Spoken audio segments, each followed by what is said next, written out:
நீங்கள் பார்த்து கொண்டிருப்பது நியூஸ் 21 செய்திகள். தமிழ்நாடு செய்திகளை உடனுக்குடன் தெரிந்து கொள்ள நியூஸ் 21 செய்திகளை பாருங்கள். அரை மணி நேரமாக பலத்த சூறைக்காற்றுடன் பெய்த கனமழை. பேருந்து நிலையம் அருகே தகர மேற்கூரை பெயர்ந்து விழுந்ததால் பரபரப்பு. நல்வாய்ப்பாக உயிர் சேதம் ஏதும் ஏற்படவில்லை.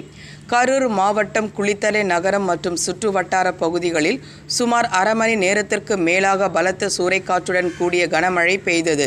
இதனால் வாகன ஓட்டிகள் மிகவும் சிரமத்திற்கு ஆளாகினர். குளித்தலை பள்ளிவாசலுக்கு சொந்தமான 50 வருடங்களுக்கு மேலாக பழமை வாய்ந்த கட்டிடத்தில் மழைநீர் புகாமல் இருக்க போடப்பட்டிருந்த மேற்கூரை பெயர்ந்து விழுந்தது. நல்வாய்ப்பாக மழை பெய்த நேரத்தில் அவ்வழியாக யாரும் செல்லாததால் எந்தவித அசம்பாவிதமும் ஏற்படவில்லை. இதுகுறித்து தகவல் இந்த குளித்தலை போலீசார் அந்த பகுதியாக வழி வாகனங்களை பொதுமக்கள் செல்லாமல் இருப்பதற்காக தடுப்புகளை அமைத்தனர். குளிக்கரையில் பலத்த சூறைக்காற்றுடன் பெய்த மழையில் மேற்கூரை பெயர்ந்து விழுந்த சம்பவம் அப்பகுதியில் பெரும் பரபரப்பை ஏற்படுத்தி உள்ளது.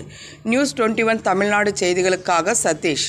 கள்ளக்குறிச்சி மாவட்டம் சின்னசேலத்தில் சிறுமலர் மேல்நிலைப்பள்ளி, இதயா நர்சரி பிரைமரி ஸ்கூல், சிறுமலர் தொடக்கப்பள்ளியில் தமிழ்நாடு அரசு வழங்கும் நலத்திட்டங்கள் அனைத்தும் மாணவ மாணவிகளுக்கு முழுமையாக வழங்கப்படும். 1ஆம் வகுப்பு முதல் 8ஆம் வகுப்பு வரை தமிழ் வழி கல்வி முற்றிலும் இலவசம். 10ஆம் வகுப்பு, 11ஆம் வகுப்பு, 12ஆம் வகுப்பு மாணவிகள் 450க்கும் மேல் மதிப்பெண் எடுக்கும் மாணவ மாணவிகளுக்கு 50% கல்வி கட்டண சலுகை உண்டு. தரமான கல்வி, வளமான எதிர்காலம். மாணவ மாணவிகளை எம் பள்ளியில் சேர்க்க முந்துங்கள். மாணவ மாணவிகளின் படிப்பிற்கும் ஒழுக்கத்திற்கும் 100% வெற்றி உறுதி.